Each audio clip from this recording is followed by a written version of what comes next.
Malaysia, we often ask or get this question, where's your other half? In Malaysia's economy, we're talking about women. We are half of the population, yet our economic power remains underused.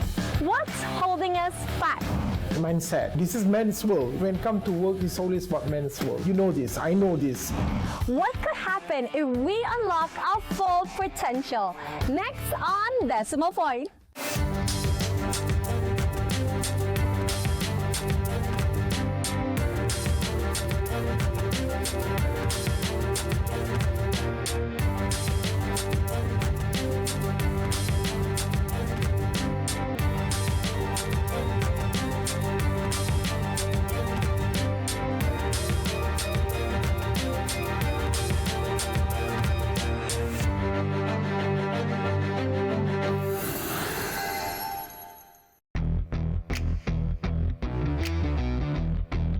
In 2024, only 51.6% of Malaysian women were in the labor force compared to 78.4% of men, according to World Bank data.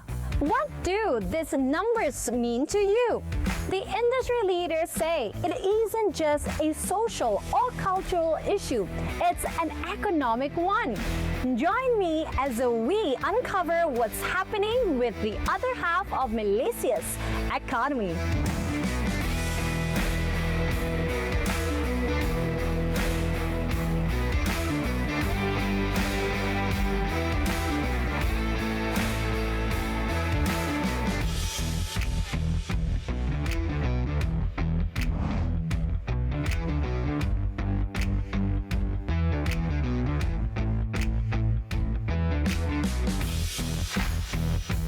Now, Professor Dr. Hassan, what is the current status of women participation in Malaysia's workforce? Could you possibly enlighten us on the status of women being in both formal employment, in business, or self-employment? And are we making real progress in closing gender gap? If you take the overall labor force in Malaysia, women represent 60% of our labor force. And if we're talking about the higher level, from CEOs up to the corporate governance level, it represents around 30 to 35%, which is among the highest, in Asia. In fact, we are much better than a certain country in Europe. We are making good progress on that, but a lot of improvement to do that, especially at the higher level, because I believe that in order for us, Malaysia, to go further, women need to play a very important, significant role, especially with regards to management and leadership level. And we have the talent, actually. Based on the current intake of universities, public universities, 60 to 70% are women, meaning to say they are smart, they are capable. Now what we need is just a good ecosystem, good policy, so that we can push this. And I believe this is very important because of, as we have to be realistic, because of at current situation when our economic expanding between 4 to 5%, and for the last 20 years, our local labor force cannot fill the gap. Especially for the high-level skilled workers. And if the government really push this agenda to have more women play important role in management, high-valuable skills, I believe that we can reduce our dependency for foreign workers. Now, Prof, earlier you mentioned that women are smart and capable, being in the top management roles. But what are the main barriers to employing women in Malaysia today? The first thing I would say, my mindset. because whether you like it or not, I'm a man. So this is men's world. When it comes to work, it's always about men's world, and you know this. I know this. But in order to do that, I think more policy, more discourse need to be done in Malaysia, especially championing all the women issues. If I may, this is what we are trying to do at the business school with the Big Tulip. This is one of the avenue that we use to discuss all this issue pertaining to women. So when you have the discourse, then the policy will come in.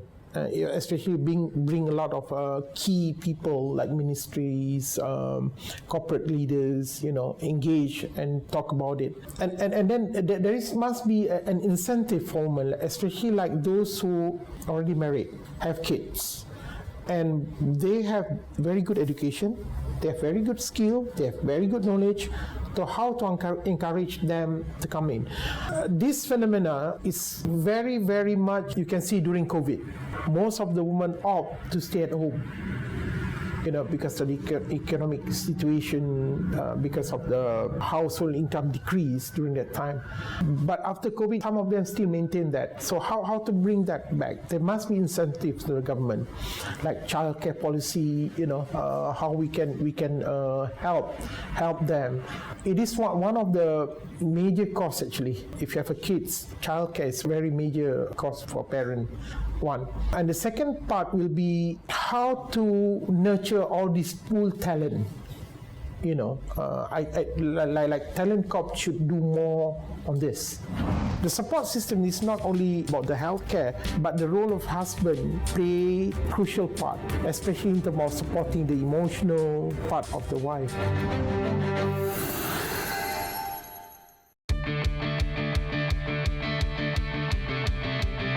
Maternity leave, childcare costs, and family responsibilities. These personal challenges can push skilled women out of the working field. How can we ease their burden and keep more good women in their game?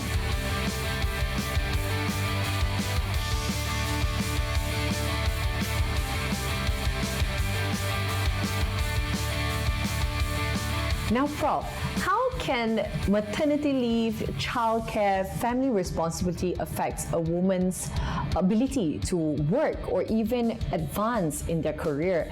And how can these solutions actually ease their burden while staying in the workforce? One of the things that immediately government need to do this is childcare. Like I said, childcare is very expensive. They need to subsidize, or we need to have one national childcare policy. Like if you go to a certain country where at the building there's one place for kids, and then some people, well-trained people, will look into that, the kids around there. So you work and your kid are the same building. That's one of the things that, and we have a lot of building in Kuala Lumpur, for instance, that can be convert for childcare. But that have to come from the government initiative. It cannot be from private. Unless we put it in the law, mention that with some certain amount of workers you deduct from your employer subsidies, like we did for HRDC. That's one model that we can go ahead with this childcare policy. But I believe that it needs to be subsidized because it is too expensive, especially with the minimum wage. And the second part, I think that about 20, if I'm not mistaken, 20% of women after COVID, they decided to remain at home. How to bring this? 20% is quite huge if you're taking about from 60% labor force. It's quite big actually. So how to bring them back? And this is our highly skilled, high knowledgeable. They might be at the C or senior level, and we need to upskill them back. So this is where HRDC can come in. Pump in certain money, upskill them back. You don't need much. Maybe like 6-month courses. Just to refresh them back. What happened in the system. So that's two things. Then the third thing is business-wise. If you look at the pattern, women are less risk taker. right, when it comes to business. But you will be surprised, they invest a lot on other things that not highly risk, like cosmetic, jewelry, clothes, So I'm looking at 60% labor force who be able to spend on that is huge for the economy. And if we have a very, very good policy, a good ecosystem, government should focus on these three businesses: cosmetic, jewelry, and clothes, or fashion, or fashion design. But so far, I don't see any fashion design policy from the government. Lastly, for the high level, like I see, I mean CEO, those who stay at the board of governance. You see, studies said that when you have more women in the boardroom, the decision is much better in comparison to those who are dominated by male. So I think government have to be bold enough to do force the corporate to have a 50-50. Prof, earlier you mentioned about childcare costs. I would like to know about your take on maternity leave, and do you think that Malaysia has adequate benefits for women when it comes to maternity leaves? For the current maternity leave, I believe that it is sufficient, 3 months, right? But I'm looking at more on the supportive effort should be done by the government, especially when women they are at the maternity leave. Support is very, very important. Unfortunately, the current ecosystem that we have, once you give birth, it is up to you. You handle on yourself. We don't see any follow-up from the government, help given by the government, and in fact, if you go to Singapore, when you give a birth, from clinic will come and support the mother, in terms of taking care of the kids, in terms of how to do a proper breastfeeding, all these things I don't see yet happening in Malaysia, and I believe this is very important. Now, Prof, for women that are unable to enter formal employment due to lack of qualification, personal constraints, or even childcare responsibilities, what are the alternative pathways that could help them to generate income as well as be economically active? Definitely, the immediate one that we can do this is through entrepreneurship, right? There's about 98% businesses within the small and medium enterprise, and 20% small business are from women. The question is, how are we going to push this up, right? Again, incentive is the key to this, because of once at the lower level of economic activity smooth, that's where you can generate more income, more tax for the government. And of course, currently the way we do it, just like if you have hobby to create something, then you do it at your house and you start to sell it. But I believe that if you have a proper entrepreneur ecosystem, I mean, we have it, but not as much as like the one in Korea, where you can go and set up a small kiosk and then you become a successful entrepreneur. We don't have that yet, so we need to push that agenda for small enterprises. And medium wise, I'm not worried, because there are a lot of incentive by the government, because you must understand, Malaysian economics, we have a higher level, and that support higher level is medium. They get a lot of incentive from the government. Unfortunately, the small one, which is majority are women, they don't get much incentive on that. For instance, if you can sell like 5,000 curry puff, can you imagine how many business transactions involved there, right? If we can push that, I think we can generate more income for women. And again, we need to have a proper training for them, proper mindset for them, so that the support ecosystem for them can be sustained. Right now, the way I see it, we identify potential, we give them money, let them run, but there's no follow up, there's no support for them. How to get from there? What is the next level? So procedure is the one that's hindering the progress, you mean? Yeah. Prof, I would like to take it further with entrepreneurship. Now, with the current work trend being more remote as well as digital businesses, especially for women, particularly those who are working from home as well as having responsibility at home, what's your personal take on that? That initiative, one of the things like online, remote working, you need to give them specific skills to do that, and motivation. Of course, motivation is the key for any entrepreneur. But digital skill remain one of the gap that we see in Malaysia, especially in the newly developed country like Malaysia. So that need to be done first, the digital gap.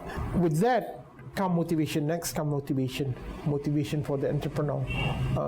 Of course, nowadays we cannot avoid, if you sell curry puff, what is next level? Definitely online. How are we going to equip them with that skill? So I believe that government through various agencies need to play that role more. This is where the strategic mind of women need to be changed. If women have a strategic thinking, I think this can overcome the ecosystem of men's world.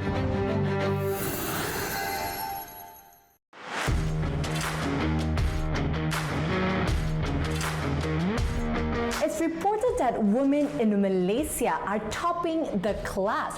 More graduates, higher enrollment in university, even outshining men in maths and science. Yet, in the workforce, they are underrepresented in the critical STEM fields: science, technology, engineering, and maths. Why?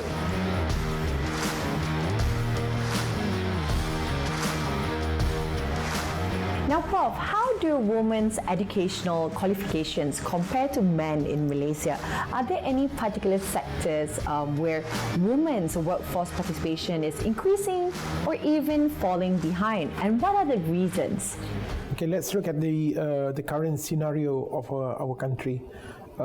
If I just take from the public university enrollment or intake per year, I can easily say it's 70% are women.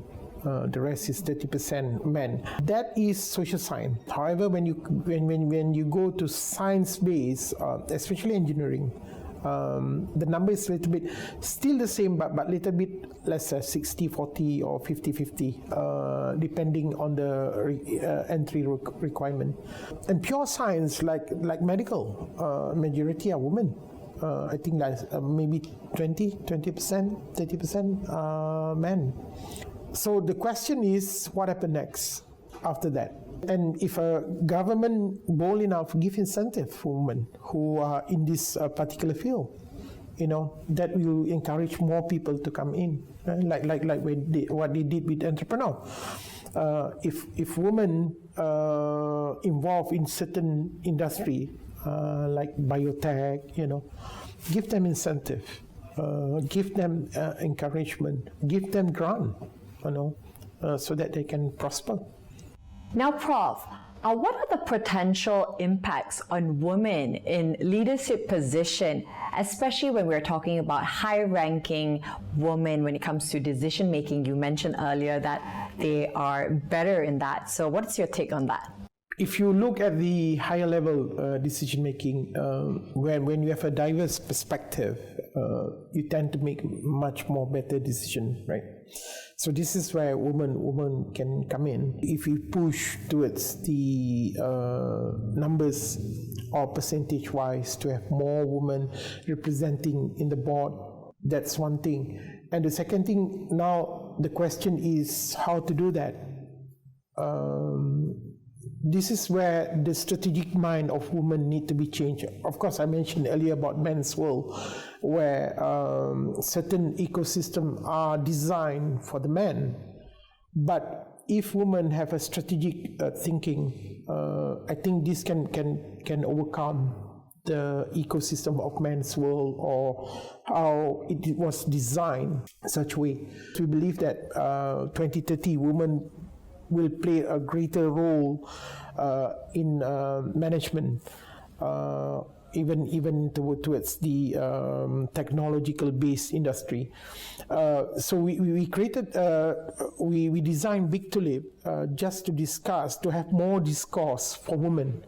And in this discourse, the way we design the discourse is towards the end, they have a mindset of strategic thinking, mindset of strategic leader, meaning to say that then they can anticipate, they can plan, they can be agile with any situation. Now, Prof, in your position as the Dean here in UUM, earlier you mentioned about Big Tulip.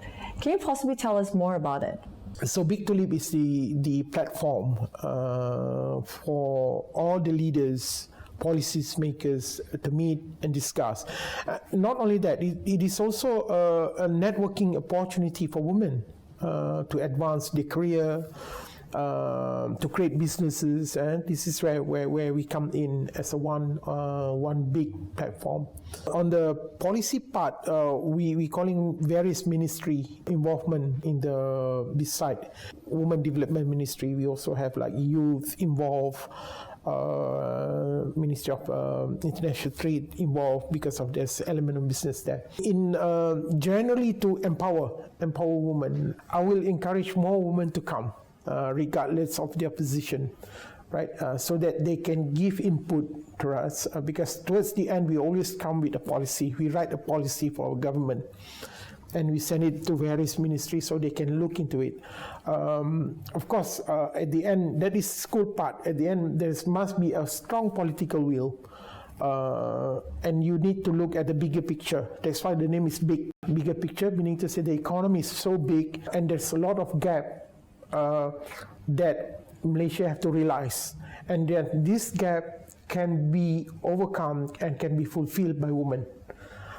Leadership, entrepreneur, educators, consultant, technologies, scientists, because if you see at the beginning, they are outcome the men. Then suddenly men take over. It doesn't make sense if you look at from the economic perspective. So this must be changed. Because of then only you can start empower women towards that. Our target is 2030 actually. We hope to see more than 30%. Currently it's between 20 to 30% on the higher level, right? So we hope that by 2020 there will be 40 to 45% more women in the strategic position. Mm-hmm. I don't want to call them as a leadership, but more strategic.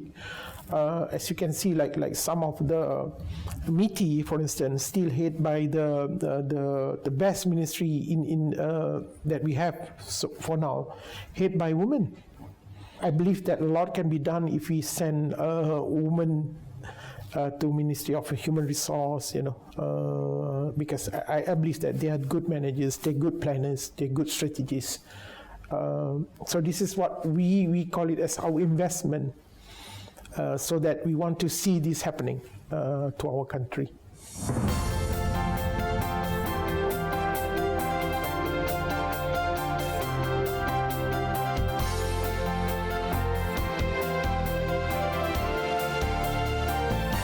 The government aims for 60% female labor force participation by 2030, a 5-year push under the 13th Malaysia Plan. More women working means more growth for Malaysia and more income for the family. So, can we make it happen?